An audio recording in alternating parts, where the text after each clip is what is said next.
Marcos capítulo 4, verso 1 a 20, nos diz assim: E outra vez começou a ensinar junto do mar. E ajuntou-se a ele grande multidão, de sorte que ele entrou e assentou-se num barco sobre o mar, e toda a multidão estava em terra junto do mar. E ensinava-lhes muitas coisas por parábolas. Ele dizia na sua doutrina: Ouve, eis que saiu o semeador a semear. E aconteceu que, semeando ele, uma parte da semente caiu junto do caminho, e vieram as aves do céu e a comeram. E a outra caiu sobre pedregais, onde não havia muita terra, e nasceu logo, porque não tinha terra profunda. Mas saindo o sol, queimou-se, e porque não tinha raiz, secou-se. E outra caiu entre espinhos, e crescendo os espinhos a sufocaram, e não deu fruto. E outra caiu em boa terra, e deu fruto, que vingou e cresceu. E um produzia 30, outro 60, e outro 100. E disse-lhes: Quem tem ouvidos para ouvir, ouça. E quando se achou só, os que estavam junto dele com os 12 interrogaram-no acerca da parábola. E ele disse-lhes: A vós vos é dado saber os mistérios do reino de Deus, mas aos que estão de fora, todas estas coisas se dizem por parábolas, para que vendo, vejam e não percebam, e ouvindo ouçam e não entendam, para que não se convertam e lhes sejam perdoados os pecados. E disse-lhes: Não percebeis esta parábola? Como, pois, entendereis todas as parábolas? O que semeia, semeia a palavra. E os que estão junto do caminho são aqueles em quem a palavra é semeada. Mas tendo eles ouvido, vem logo Satanás e tira a palavra que foi semeada nos seus corações. E da mesma forma, os que recebem a semente sobre pedregais, os quais, ouvindo a palavra, logo com prazer a recebem, mas não têm raiz em si mesmos. Antes, são temporãos. Depois, sobrevindo tribulação ou perseguição, por causa da palavra, logo se escandalizam. E outros são os que recebem a semente entre espinhos, os quais ouvem a palavra, mas os cuidados deste mundo e os enganos das riquezas e as ambições de outras coisas, entrando, sufocam a palavra e fica infrutífera. E estes são os que foram semeados em boa terra, os que ouvem a palavra e a recebem e dão fruto, um 30, e outro 60, e outro 100. Eu gostaria que você mantesse a sua Bíblia aberta, por favor, em Marcos, capítulo 4, aqui no texto que nós acabamos de ler. Aqui está falando da parábola do semeador. Nós vemos que Jesus se encontra aqui com os seus discípulos. Nós vemos aqui que Jesus está em um local litorâneo, porque existe praia e existe mar. E aí nós vemos que, diante da massa crescente da multidão que queria ouvir, que queria se aproximar do mestre, ele então sobe num barco, se afasta um pouco da margem, fica no barco e toda a multidão na beira do mar, com os olhos fixos em Jesus, com toda a sua atenção dada a Jesus, começa a receber dele o ensinamento. Não tem coisa melhor na vida de uma pessoa do que ela ser ensinada. Porque o ensino te traz conhecimento. E quando você recebe um conhecimento bom, puro, verdadeiro, você se torna uma pessoa sábia e também uma pessoa que tem conhecimento do que é certo e do que é errado. E tendo conhecimento, quando alguém vem te ensinar algo que distorce daquilo que você aprendeu de maneira certa, você tem a capacidade de filtrar, de examinar, de comparar, e aí você tem a capacidade de refletir, concluir e decidir. Eu vou repetir. Quando você recebe o ensino de Jesus, este ensino de Jesus te habilita para que quando tentarem te ensinar alguma coisa que não seja os ensinos de Jesus, e aqui na palavra de Deus, você estará apto, você estará capacitado e capacitada para ouvir, discernir, refletir, concluir e decidir. O que isso quer dizer? Alguém vem e te ensina, você então vai discernir o que eu estou ouvindo, o que estão tentando me ensinar. Está de acordo com a palavra de Deus? Sim ou não? Você está fazendo um discernimento. O que estão tentando me ensinar, o que estão tentando colocar aqui para que eu aprenda, já que eu já verifiquei se está de acordo ou não com a palavra de Deus, deixa eu refletir. Isso se aplica à minha vida? Isso serve para a minha vida? Sim ou não? E aí você conclui, realmente, o que está sendo ensinado aqui está na palavra de Deus. O que está sendo ensinado aqui está vindo de Jesus para mim. O que está sendo ensinado aqui se aplica na minha vida. E aí, após essa conclusão, você vai decidir: eu vou aplicar ou eu não vou aplicar. Jesus está ensinando e a multidão quer receber os ensinos de Jesus. Então Jesus lança a palavra a parábola da semente, da semeadura.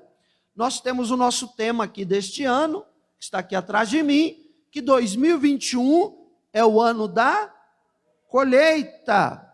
É o ano da colheita, com base ali em Gênesis 26, que Isaac plantou uma semente e colheu 100 vezes mais. E Jesus aqui em Marcos 4, está registrado que ele fala da semente que dá 30, da semente que dá 60 e da semente que também dá 100. Só que, já deixa eu me adiantar, principalmente para quem está assistindo, a palavra que eu vou ministrar ao seu coração nessa noite não tem nada a ver com dinheiro. A palavra que você vai receber nesta noite não tem nada a ver que eu vou falar para você dar oferta, ou para você fazer algum sacrifício financeiro, não. Já estou adiantando, antes que alguém pense isso e até pare de assistir a pregação pensando que o objetivo da mensagem seja o objetivo de falar de dinheiro. Não. Eu quero falar para você de outra coisa. Eu quero ir na raiz da questão. Eu quero ir na raiz do problema. E Deus me direcionou aqui nesta palavra para te falar sobre os 3 inimigos da colheita. Quem são os 3 inimigos do semeador? Está aqui, diante de nós, os 3 inimigos do semeador. Vamos olhar para a Bíblia de novo. Olha aí, Marcos capítulo 4, foi o texto que nós lemos, e é nele que nós estamos pregando. Marcos 4 vai nos dizer exatamente ali no versículo de número 14 em diante, só para ficar no contexto, vai dizer assim: o que semeia, semeia a palavra. Então está falando aqui o seguinte, há um semeador, há alguém que planta. Neste caso, a semente é a palavra. A semente é a palavra. Só que essa semente aqui, sabe o que ela também pode ser? Ela pode ser a tua oração.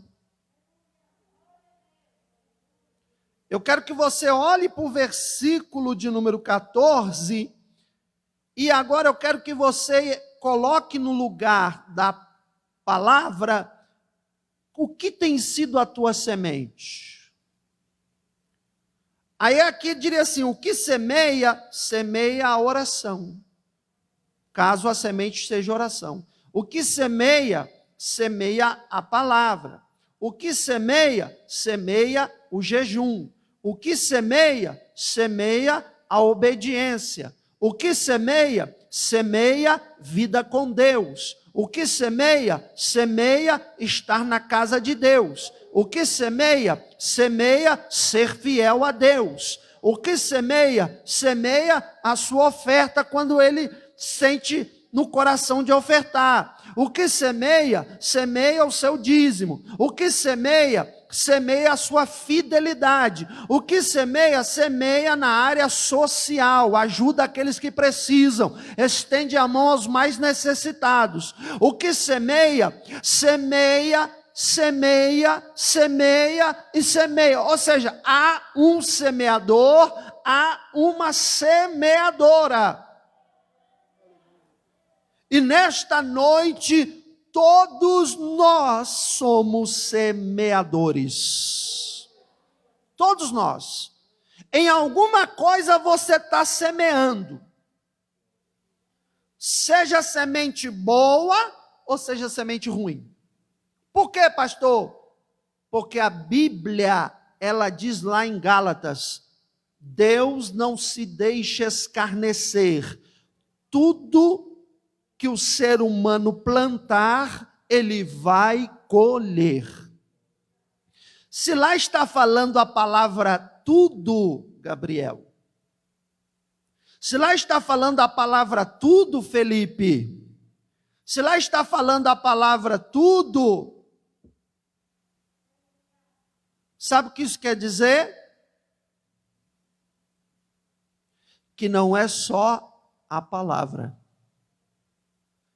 Aqui Jesus está explicando a parábola do semeador, mas em Gálatas está dizendo assim: aquele que plantar tudo. Tudo não tem só a palavra. Oração faz parte do tudo. Obediência faz parte do tudo. Fidelidade a Deus faz parte do tudo. Desobedecer faz parte do tudo. Santidade faz parte do tudo. Pecado faz parte do tudo.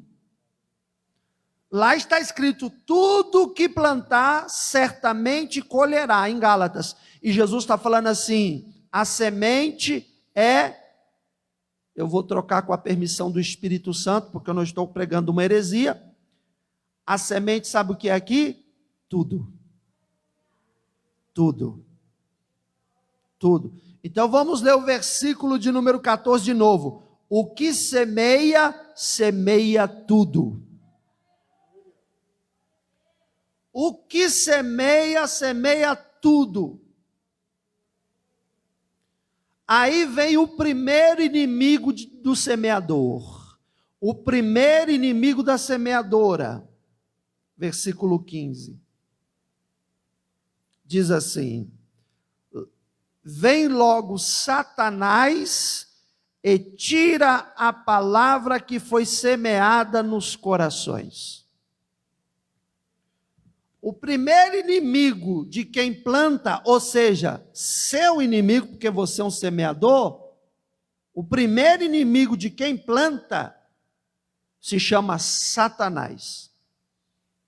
E aqui diz que ele roubou a semente dos corações. No caso aqui a palavra, mas nós colocamos a palavra tudo, então troca.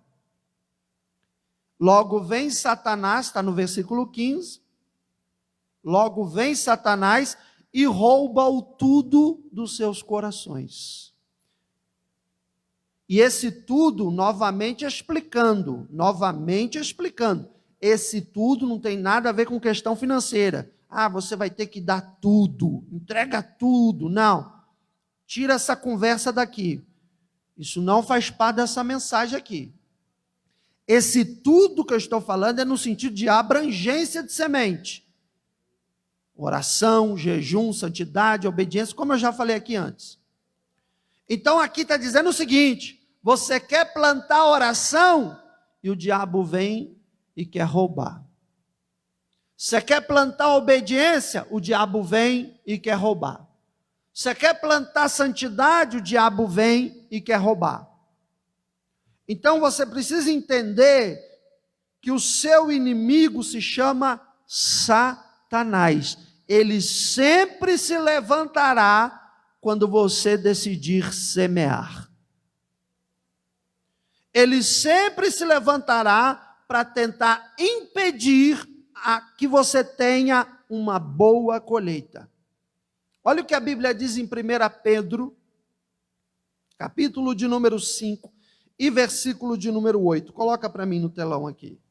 1 Pedro 5,8 diz assim: sede sóbrios, vigiai, porque o diabo, vosso adversário, anda em derredor como leão bramando, buscando a quem possa tragar. Lá em cima está escrito assim, ó: sede sóbrios. Sede sóbrios. O que é que isso aqui significa? Ninguém está bêbado. Porque uma pessoa que está embriagada, ela não é sóbria. Ou seja, ela não tem o pleno domínio do raciocínio, do conhecimento, das atitudes que vai tomar. Ela está envolvida pela embriaguez e ela beira o abismo de tomar atitudes totalmente erradas. Por mais que você entregue um carro na mão de um ótimo motorista, mas se ele estiver embriagado, já comprometeu toda a direção daquele automóvel e pode causar uma tragédia. Então, quando a Bíblia diz ali, sede sóbrios, ela está dizendo assim, olha, vigia, abre teus olhos, esteja atento, porque ele anda ao derredor bramando, e ele quer roubar as tuas sementes. Ele quer impedir que você tenha as colheitas do tudo. A Bíblia ainda vai dizer sobre isso, de que lá em 1 João, capítulo 3 e versículo 8, coloca aqui para mim. 1 João 3,8 diz assim: quem pratica o pecado é do diabo, porque o diabo peca desde o princípio. Ou seja, ele anda ao derredor, bramando, quer roubar logo a sua semente, e ao mesmo tempo quer te levar a plantar sementes erradas, plantar pecado, porque plantando pecado você vai colher destruição. Olha o que a Bíblia ainda fala, Efésios capítulo 4, versículo 27 em diante. Diz assim: não deis lugar ao diabo. Não deis lugar ao diabo. Verso 28. Aquele que furtava, não furte mais. Se você tinha o costume de olhar, não tem ninguém perto, e pego para mim, ali está dizendo, não faça isso mais. Aquele que furtava, não furte mais. Antes trabalhe, fazendo com as mãos o que é bom, para que tenha o que repartir com o que tiver necessidade. Então ele está dizendo, aquilo ali está dizendo o quê? Olha, faça, se você plantava errado, passe a plantar certo. Verso 29. Não saia da vossa boca nenhuma palavra torpe, mas só o que for boa para promover a edificação, para que dê graça aos que ouvirem. Então, dizendo ali, não saia da sua boca nenhuma palavra torpe, ou seja, palavrão. Você está com mania de falar palavrão? Seus filhos estão com mania de falar palavrão? Corrige, corta isso, porque a Bíblia está dizendo que não deve. E ainda diz o seguinte, a palavra torpe também inclui a gíria. Essa mania de gíria. E aí, mano? E aí, qual é? E aí, meu irmão? E aí, legal? Tá ligado? E aí? E tem gírias que são palavrões também. Então, cuidado, porque você é crente, então você fala como crente. A linguagem do céu é uma linguagem educada, tá? Né? Você não precisa ter diploma para ser educado, não. Educação, como diz o outro, se aprende em casa, não é assim? Você não precisa ter diploma. Tem um monte de gente que tem diploma, é um baita de um mal educado, uma má educada, não sabe conversar com ninguém, trata as pessoas com arrogância, pisa e humilha as pessoas. Não, ser educado é uma questão de postura. Não tem nada a ver com um diploma. Então ali está dizendo, não haja palavra torpe, mas da sua boca só sai aquilo que promova a edificação. Se da nossa boca sai alguma palavra que promove destruição, fofoca, disse que me disse, calúnia, mentira, difamação, tomar conta da vida dos outros, a Bíblia está dizendo que está errado. Essa semente aí não presta. Essa aí é a semente de Satanás, porque a semente do Espírito Santo é outra. A semente do Espírito Santo é boa para promover a edificação de quem ouve. Não é a edificação de quem fala, é a edificação de quem ouve. Você pode estar com o coração negro.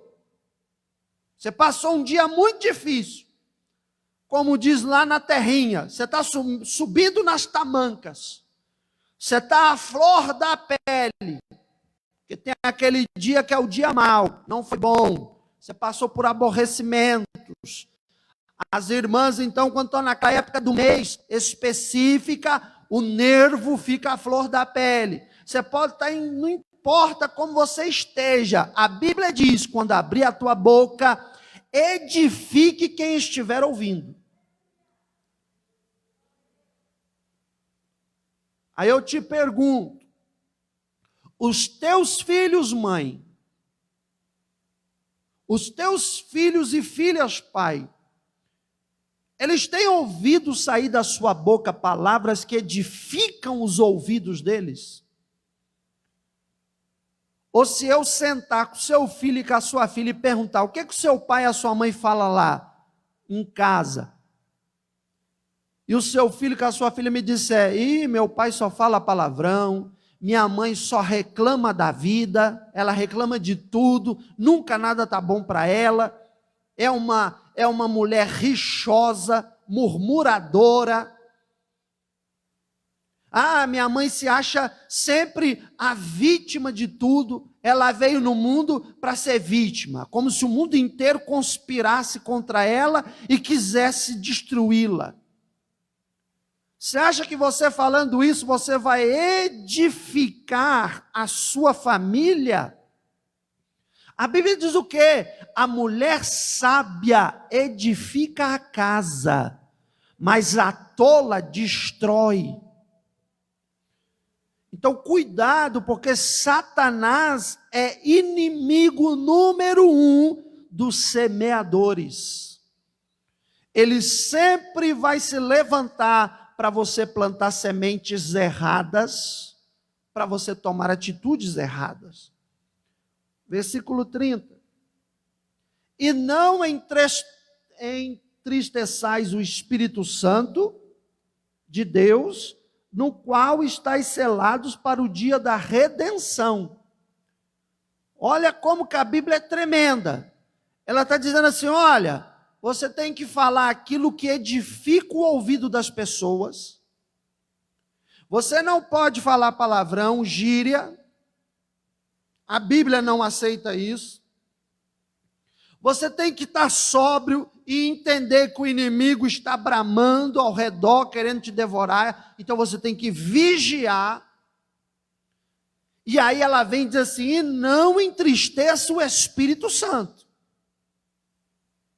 Não faça coisas que vão entristecer o Espírito Santo. O Espírito Santo fala para você, e aí, vamos plantar? Como assim? Vamos orar, vamos plantar a oração? Eu te ajudo a plantar. Ah, não, eu estou cansada. Vamos jejuar? Ah, não, se eu jejuar, me dá dor de barriga, dá dor disso, dá dor daquilo. Vamos para o culto? Ah, não, está frio demais, vou ficar nas cobertas. Vamos assistir a live do culto? Ah, não, não quero não, vou assistir um filme. O Espírito Santo tentando ser o seu parceiro de semeadura, o Espírito Santo insistindo em ser o seu sócio de semeadura, e você entristecendo o Espírito Santo. E a Bíblia diz, não entristeçais o Espírito Santo. Não faça isso. Olha o versículo 31. Toda a amargura, ira, cólera, gritaria, blasfêmia e malícia seja tirada de você. Seja arrancada de você. Olha o que diz ali, toda a amargura. Aquelas pessoas que são amargas. Se é por uma história de vida, por um trauma de vida, sei lá por qual motivo, ou às vezes não tem nem motivo. E decidiram ser pessoas amargas, ter amargura de tudo. A Bíblia diz, olha, toda amargura, toda, não é só um terço não, arranca fora. Ira, gritaria, cólera. O que é a cólera? É o impulso da raiva. Ah, nem quando eu vi, eu já estava com a mão na cara dele, pastor. Quando eu vi, os 5 dedos já estavam no meu filho, e eu já estava quase que enforcando ele, porque ele me desobedeceu, pastor. Ah, quando eu vi, eu já falei cobras e lagartixas, e vomitei tudo que ele ou que ela precisava ouvir. Isso é cólera. Isso é ira, gritaria, já viu? Já viu? É feio demais. É feio demais. Oh, por favor, onde mora fulano? Ah, sim, a casa dos gritos. Todo mundo aqui na rua conhece. É a casa da gritaria.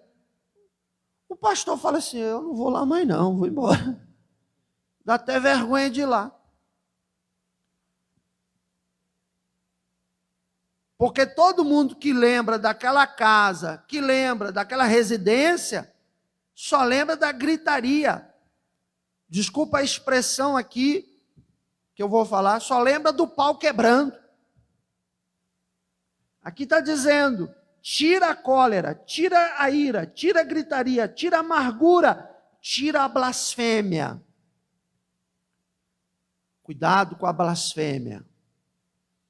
Cuidado, no momento de ira, de cólera, começar a insultar a Deus, começar a culpar a Deus, começar a querer achar que Deus é o culpado do seu sofrimento. Que Deus é o culpado porque você não consegue emprego. Que Deus é o culpado porque você não aprende uma matéria que você está estudando. Que Deus é culpado porque está acontecendo alguma coisa dentro da sua casa. Cuidado. Isso é blasfêmia. Que Deus agora é o culpado porque um monte de gente está morrendo na pandemia. Que a culpa é de Deus. Tem que tomar cuidado. E aí ele diz assim, malícia. O que é malícia? Ver maldade em tudo. Tudo vê maldade. Tem alguma coisa errada ali. Aquilo ali não está me cheirando bem. Naquele angu tem caroço. Onde tem fumaça tem fogo. Tudo vê maldade. Tudo. Qualquer coisa, bota uma maldade, olha com um olhar de malícia, olha com um olhar estranho, olha com desconfiança, julga. Cuidado. A Bíblia diz, sejam todas essas coisas tiradas de você. Tiradas. Versículo 32. Antes, sede uns para com os outros benignos. Não estou ouvindo um glória não, gente? O que está acontecendo? O cão roubou o glória também da sua boca? Sede um para com os outros benignos. Misericordiosos. Perdoando-vos uns aos outros. Tem gente que eu quero receber misericórdia, eu quero que as pessoas sejam boas comigo, eu quero que perdoem as minhas falhas e as minhas fraquezas, mas quando eu tenho que ser bom com os outros, quando eu tenho que ser misericordioso com os outros, quando eu tenho que perdoar, aí eu não quero. Eu quero receber o perdão, mas não quero dar o perdão. Eu quero receber a misericórdia, mas não quero dar misericórdia. Que história é essa? A Bíblia está dizendo para nós. Estou falando com um crente aqui. Essa carta foi escrita para a igreja de Éfeso, não foi escrita para o ímpio, não. O ímpio não tem compromisso com isso, mas os lavados e remidos no sangue tem. Está dizendo ali, perdoando uns aos outros, como também Deus vos perdoou em Cristo. Irmão, ninguém aqui teria direito a céu. Ninguém. Ninguém. Não pensa que, pastor, eu vou mudar a voz aqui. Pastor, eu aceitei Jesus, batizei nas águas, eu tenho 10, 20, 30, 40, 50, sei lá quantos anos de crente, e eu sempre estive na casa de Deus, e eu nunca pequei depois que eu fui crente, nunca pequei. Mentiroso, já pecou por falar isso, mentirosa. Pastor, eu me converti e depois de crente, eu nunca pequei. Serva fiel, mentirosa. Porque a própria Bíblia diz, aquele que diz que não tem pecado, já pecou por dizer isto. De todos somos pecadores, todos. Vai dizer que um dia você não bateu o dedinho na quina de uma porta, que doeu, que você viu Jesus no trono, e sem querer você pode até não ter falado, mas pensou uma coisa de tanta raiva que você passou na hora. Quando você olhou, vai dizer, irmã, que você limpou a sua casa, passou lustramóveis, passou pano, limpou tudo, a sua casa estava um brilho. De repente as crianças entram tudo suja do parquinho, entra a família, vem visita, pisa suja, derrama leite, e você passou o dia limpando. Vai dizer que não passou na sua cabeça assim, oh, desgramado, se eu te pego. Só de pensar você já pecou. Perfeito é só Jesus. Só Ele nunca pecou e Ele não tem pecado. Ô glória, só Jesus. Então quer dizer o quê? Que todos nós pecamos, ninguém tem direito a céu, mas foi por causa de Jesus Cristo. Mesmo sabendo das nossas ofensas, dos nossos pecados, por causa de Cristo, Deus nos perdoou. E se Deus nos perdoou por causa de Cristo, também por causa de Cristo, você perdoa o próximo. Você não perdoa o próximo por sua causa. Você não perdoa o próximo porque você se acha melhor. Não, porque eu sou um ótimo crente. E para provar que eu sou um ótimo crente, eu vou perdoar. Não. Você não é, você é comedor de arroz com feijão. Você é pecador como ele. Só que ele é um pouco mais fraco. Pecou mais que você, mas você também peca. E não existe pecadinho e nem pecadão. Existe pecado. Então não existe um pecadinho e um pecadão. Não, mas ele cometeu um pecado cabeludo, pastor. O pecado dela foi cabeludo, hein? Ó, foi um pecadão. O meu não é nada comparado com o dela. Só que a Bíblia diz é pecado. A Bíblia não fala pecadinho nem pecadão. A Bíblia não fala pecado careca e pecado cabeludo. A Bíblia fala pecado. Pecado é ofender a Deus. Pecado é desviar do alvo. Pecado é desobedecer a palavra de Deus. Desobedeceu, já pecou. Não tem pecadinho e não tem pecadão. Fez errado, já pecou e precisa de perdão. E para ter perdão precisa de Jesus. E tendo Jesus, tem o perdão.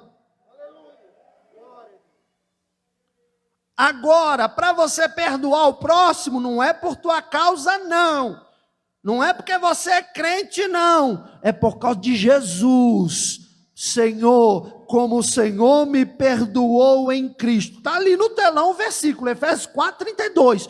Como o Senhor me perdoou em Cristo, por causa de Cristo que me perdoou, eu perdoo o meu próximo. Ô glória! Aleluia! Deus está abrindo nesta noite a tua visão concernente ao conceito de perdão. Coisas que você não imaginava que funcionavam no conceito de perdão, Deus está ensinando a você nessa noite. Glória a Deus.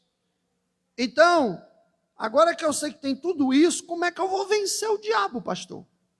Como que eu vou vencer esse inimigo? Tiago, capítulo 4, versículo 7 ao 10. Eu te mostro o problema e te mostro a saída. Eu te mostrei o inimigo, agora eu vou mostrar a você como é que você vai vencer ele. Humilhai-vos perante o Senhor, e Ele vos exaltará. Primeira coisa para você poder vencer o inimigo é você estar aos pés do Calvário. É você estar aos pés de Jesus. É você se humilhar para Deus. Versículo 8. Eu estava no 7, agora eu quero o 8. Chegai-vos a Deus, e Ele se chegará a vós. Vou começar aqui. Chegai-vos a Deus, e Ele se chegará a vós. Só essa parte aqui já diz muita coisa. Essa história de que, fique em casa, você é igreja, você não precisa estar aqui no templo, você é igreja onde você estiver, em casa, no trabalho, você realmente é igreja. Quando Jesus voltar, ele não vai levar as paredes, ele vai levar você. É verdade, é verdade. Mas essa história, não, porque Deus ama você, você é o ponto fraco de Deus, e Deus vai fazer tudo por você, e Deus vai se chegar e te abraçar, e Deus vai chegar e te acalentar, e Deus vai não sei o quê, e Deus não sei o quê. Só que a Bíblia diz assim: chegai-vos a Deus. Quem vem primeiro é você, e aí Deus vem.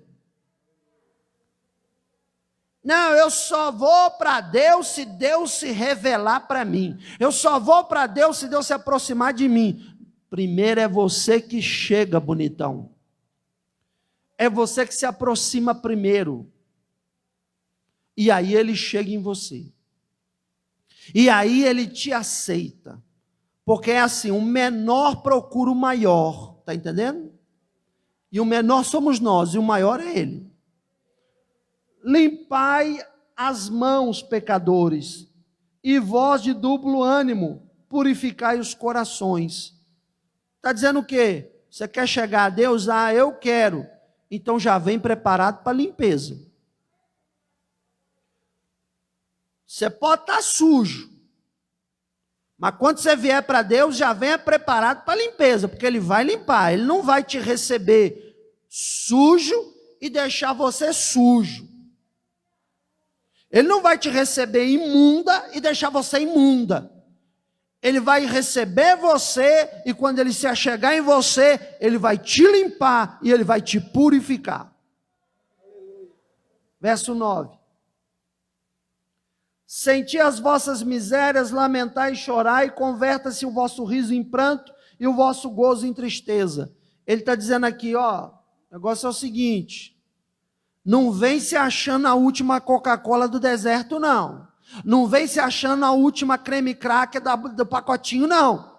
Vem na condição real que você é, como miserável, como dependente, como quem precisa dele. Porque um coração quebrantado e contrito não rejeitará o Senhor. 10. Humilhai-vos. Humilhai-vos e ele vos exaltará. Então, você vai vencer dessa maneira. Qual é o outro inimigo? Qual é o outro inimigo que tem em Marcos capítulo 4? Está aqui, Da mesma forma, os que recebem a semente sobre pedregais, os quais, ouvindo a palavra, recebem com prazer, mas não têm raiz em si mesmos. Versículo 17. Mas não têm raiz em si mesmos, antes são temporãos. O que é isso aqui? Esse aqui é o segundo inimigo de quem semeia, para tentar impedir colheita. O primeiro é o diabo. O segundo, sabe quem é? A sua carne. Você mesmo. Porque o versículo 17 diz assim: em si mesmos, no seu eu. Então, o segundo maior inimigo que você tem que lutar para vencer e ter uma vida abençoada em Cristo é o seu eu. O seu eu hoje queria que você não tivesse aqui. Estou mentindo? O seu eu hoje conseguiu vencer alguns, porque alguns eu não estou vendo que vieram. O eu dessas pessoas conseguiu predominar e segurou elas em casa. O seu eu tenta impedir você de muita coisa. Principalmente de servir a Deus. O seu eu é o que mais se levanta para que você não sirva a Deus. E eu vou te mostrar isso na Bíblia, está na palavra. Romanos capítulo 8, versículo 7. Olha o que diz lá. Porquanto a inclinação da carne é inimizade contra Deus, pois não é sujeita à lei de Deus, nem em verdade o pode ser. A Bíblia, quando fala da carne, está falando do seu e do meu eu. Nossa velha natureza. Então aqui está dizendo que ela é inclinada a ter inimizade. Sabe o que é inimizade? É você não querer ser amigo daquela pessoa. É você querer contender com aquela pessoa. Você querer, o famoso está de mal. Eu estou de mal de você. Não, eu não quero papo com você. Eu não quero ser seu amigo. Não, eu não quero ter contato e relacionamento nenhum com você. Não me considere amigo seu. É a carne dizendo isto para Deus. Você já pensou numa coisa dessa? Versículo de número 8. Portanto, os que estão na carne não podem agradar a Deus. Não adianta você tentar fazer um carnal adorar a Deus, ele não adora. Não adianta você tentar fazer um homem, uma mulher carnal servir a Deus, ele não serve. Ele não quer agradar a Deus, ele não quer obedecer. Não adianta você querer vencer isso na marra. Você vai ter que entrar no mundo espiritual para que o mundo espiritual possa agir no material, derrubar aquela carne rebelde, para que o espírito prevaleça e haja a conversão. Então veja, ali está dizendo, você tem que tomar cuidado com o seu eu. Porque quando você dá lugar para o seu eu, você para de agradar a Deus. Aí eu te pergunto,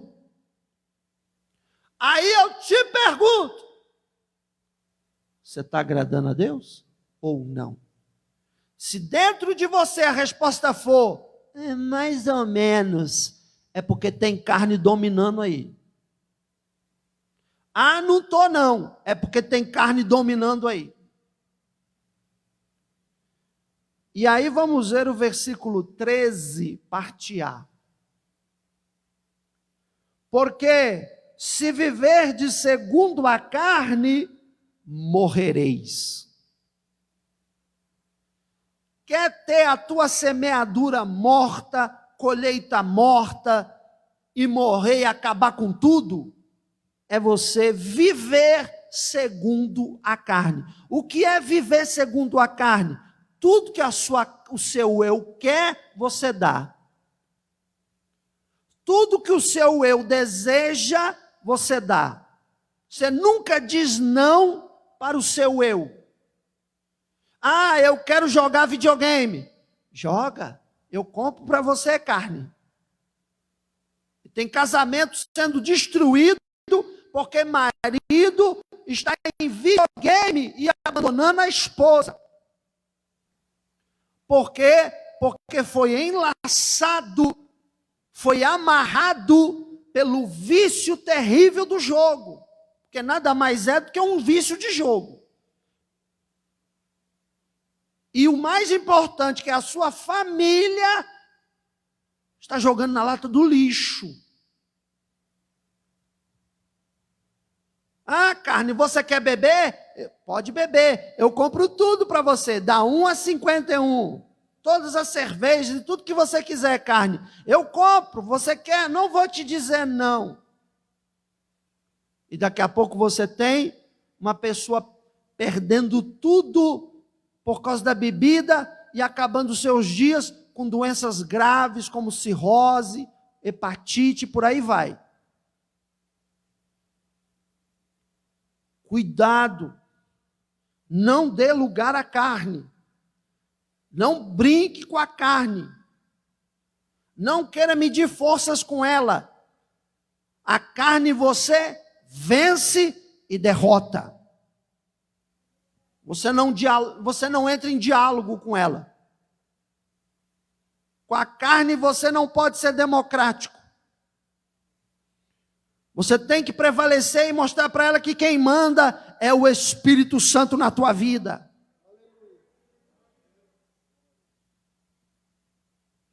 E aí, a Bíblia também vai nos mostrar que lá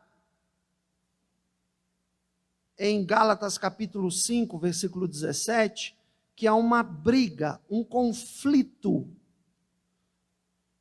Porque a carne cobiça contra o espírito contra a carne, e estes se opõem um ao outro. Eles não são amigos. É um lutando contra o outro, o tempo todo. A Bíblia está dizendo que é um conflito da carne com o espírito, do espírito com a carne. Agora, olha o que diz em 2 Coríntios, capítulo 6, versículo 14. Principalmente os jovens. Não vos prendais a um jugo desigual com os infiéis. Porque que sociedade tem a justiça com a injustiça? E que comunhão tem a luz com as trevas? Isso aqui principalmente para o jovem que está solteiro, solteira. Eu vou namorar. Eu vou namorar ele é do mundo, mas ele é tão lindo, pastor. Ele é do mundo, mas ele é bonitão, pastor. Ela é do mundo, mas ela é tão linda. Pastor, eu vou orar, Jesus vai converter ele, Jesus vai converter ela. E a Bíblia diz, não vos prendais a um jugo desigual com os infiéis.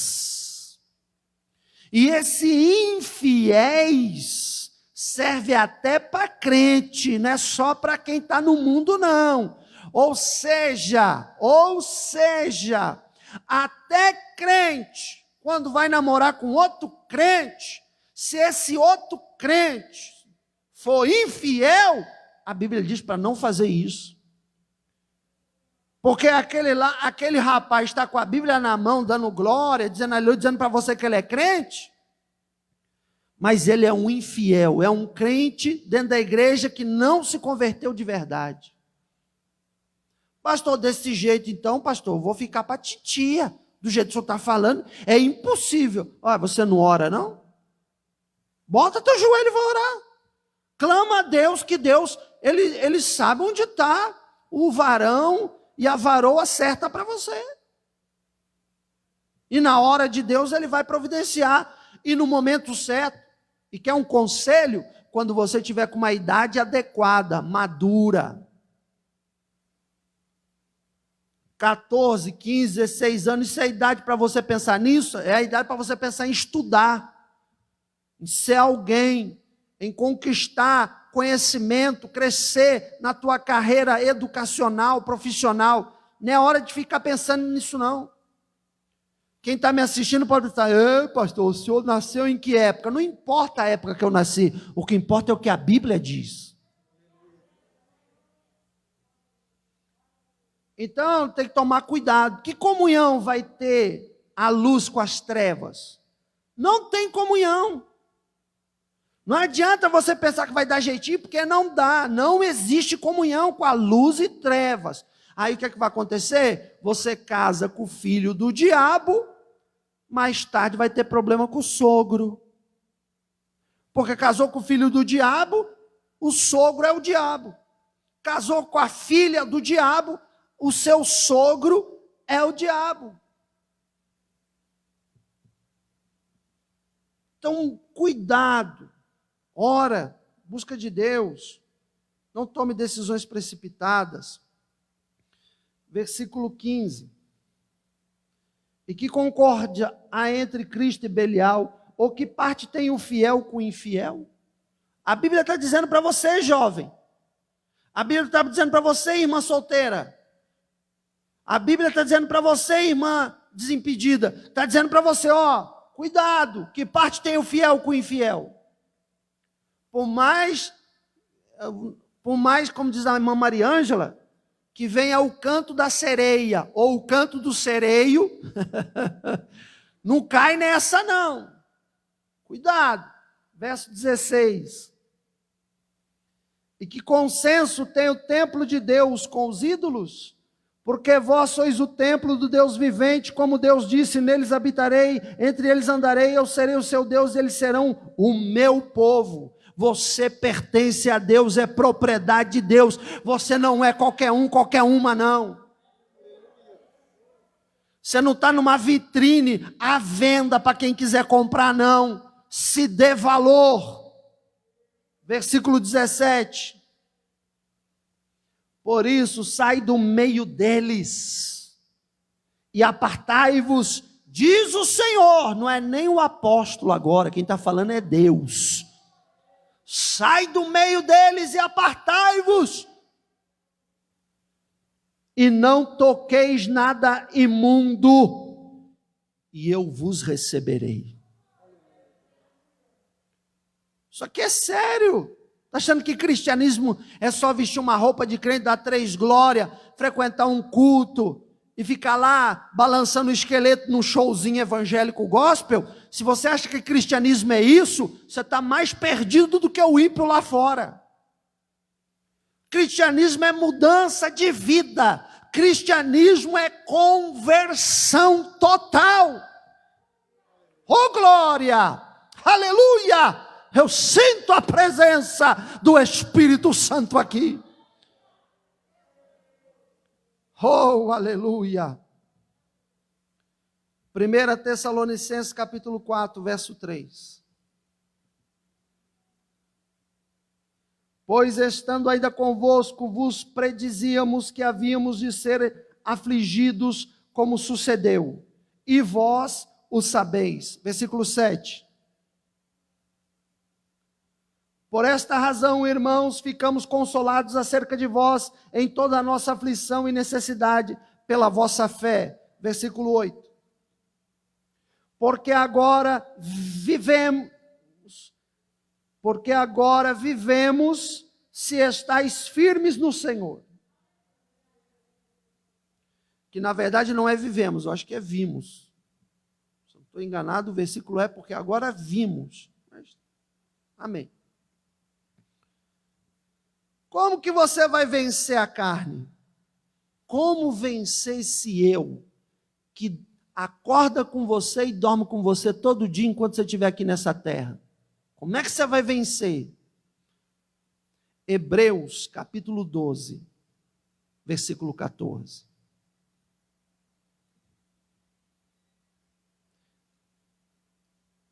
Segue a paz com todos e a santificação, e a santificação, e a santificação, e a santificação, e a santificação, sem a qual ninguém, pode ser pastor, pode ser presbítero, evangelista, diácono, diaconisa, missionária, missionário, pastor de igreja, dirigente, bispo, apóstolo, chame do nome que quiser, crente de 300 anos na igreja, novo convertido, criança, adolescente, jovem, adulto, idoso, ali está dizendo, sem a santificação, ninguém verá o Senhor.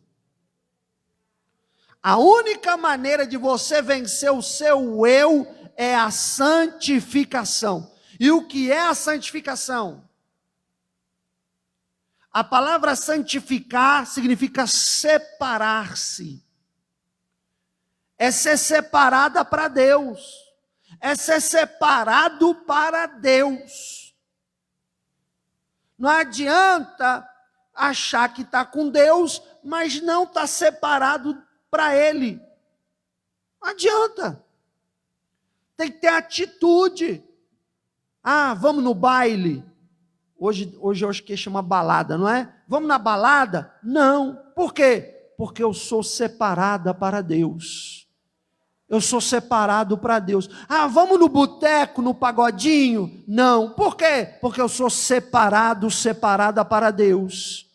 Vamos beber, vamos fumar, vamos drogar, vamos prostituir? Não. Por quê? Porque eu estou separado para Deus. E quando eu estou tomando esta decisão, eu estou em santificação. E se eu estou em santificação, eu vou ver o Senhor na minha vida. Então é assim que você vence o eu. Quando a tua carne estiver meio erupçada, jejua. O jejum mata mesmo a carne, é uma beleza. E o último inimigo de quem planta. Primeiro é o diabo, segundo é o seu eu. Terceiro inimigo está em Romanos, capítulo 12, versículo 2. Não sedes conformados com este mundo. O terceiro inimigo do crente é o mundo. E quando é o mundo, eu não estou falando as pessoas, as cidades, a questão geográfica. Eu estou falando do sistema que domina este mundo, sistema corrupto, sujo, que lá fora os valores se inverteram. O certo passou a ser o errado, e o errado passou a ser o certo.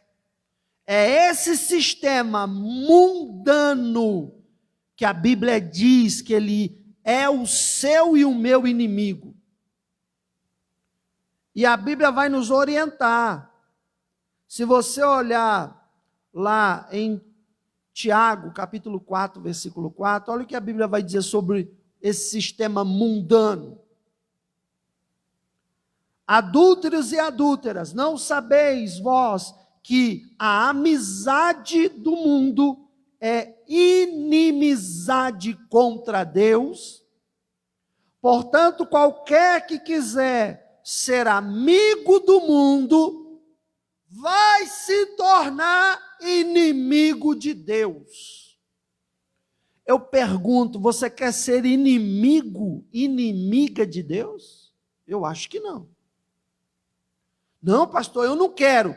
Então não seja amigo, amiga desse sistema mundano. Ah, todo mundo rouba, a corrupção é geral, então eu também vou roubar. Não, senhor. Não, senhora. Ah, todo mundo trai, ninguém é mais de ninguém, o mundo está tudo perdido, então eu também vou trair. Não, senhor. Não, senhora. Ah, todo mundo bebe, tem igreja que já liberou para os crentes beber, tem até cerveja sem álcool, não tem problema, eu vou beber. Não, senhor, não, senhora. Ah, tem igreja que já liberou, pode agora, não importa mais homem com homem, mulher com mulher, deixa misturar tudo. Não, senhor, a Bíblia ainda diz que isso é pecado. E sempre vai dizer, porque a Bíblia não vai mudar. Então veja, você não pode deixar o sistema do mundo te dominar a tua mente. Aí daqui a pouco você está falando como eles, pensando como eles, agindo como eles. E você vai achar que é normal, você não vai sentir mais o temor. Meu Deus, eu pequei. Oh Senhor, eu pequei. Meu Deus, eu transgredi a lei de Deus. Oh, Senhor, eu preciso do perdão, eu me arrependo de verdade. Senhor, me perdoa. Vai cair na banalidade. Você não vai mais sentir esse temor. E você vai passar a achar normal. Você vai passar a achar que é normal. Eu sei que eu vou ser apedrejado no que eu vou falar agora. Mas o meu compromisso aqui é com a palavra. Meu compromisso aqui não é com like de ninguém. Vai falar para alguém hoje, para uma moça se guardar até o casamento. Mantenha-se guardada apenas para se entregar ao seu esposo após casamento. Fala isso lá fora para alguém.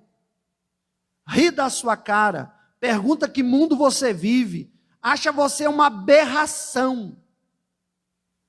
Mas a Bíblia fala que a prática do sexo antes do casamento, ou seja, entre solteiros, é fornicação. É pecado. Só que tem até igreja evangélica hoje que está dizendo que pode. Onde é que tem cabimento? Onde é que está a cabeça desse líder? Para falar uma besteira, uma asneira dessa. Ele está indo contra a própria Bíblia. Ele está indo contra a palavra de Deus. Irmão, o que você vai fazer ou não da sua vida, do seu corpo, isso aí é decisão sua. Eu não mando no seu corpo. Eu não mando na sua vida, mas a verdade é minha responsabilidade lhe falar. Enganado, enganada, você não sai. Não vou adular A, B ou C com medo de perder dízimo. Porque o dono da obra é Deus. Eu aprendi isso com o meu pastor. Graças a Deus aqui não tem nada disso, que os irmãos recebem muito bem a palavra. Mas eu estou falando que de repente alguém está assistindo e não conhece a nossa igreja.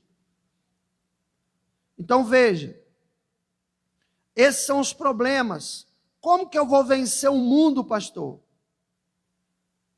O mundo, o seu sistema mundano, só consegue se vencer de uma forma. 1 João, capítulo 5, versículo 4. 1 João 5,4. Porque todo o que é nascido de Deus vence o mundo. E esta é a vitória que vence o mundo, a nossa fé. A nossa fé. Aleluia! A nossa fé. Pela fé você obedece. Pela fé você não se mistura com gente mundana. Pela fé você não bebe. Pela fé você não se droga. Pela fé você não fuma. Pela fé você não peca. Pela fé você obedece. Pela fé você crê que Jesus existe. Pela fé você entregou sua vida a Jesus. Pela fé você crê na palavra de Deus. Pela fé você ora. Pela fé você adora. Pela fé você recebe o Espírito Santo. Pela fé você recebe os dons. Pela fé você faz a obra. Pela fé você caminha com Cristo. Pela fé você evangeliza. Pela fé você santifica. Pela fé você jejua. Pela fé você não abre mão do céu.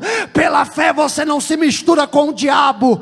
Pela fé você rejeita as coisas do mundo. É a fé que te faz vencer o sistema mundano, corrupto, sodomita e terrível que está aí fora em nossos dias atuais. Não perca a sua fé. Não abra mão da sua convicção. Não abra mão, ainda que todos que te critiquem, ainda que todos falem, ainda que todos te apedrejem, permaneça na fé em nosso Senhor e Salvador Jesus Cristo. Você pode dizer glória a Deus? Você recebe essa palavra? Então aplauda Jesus.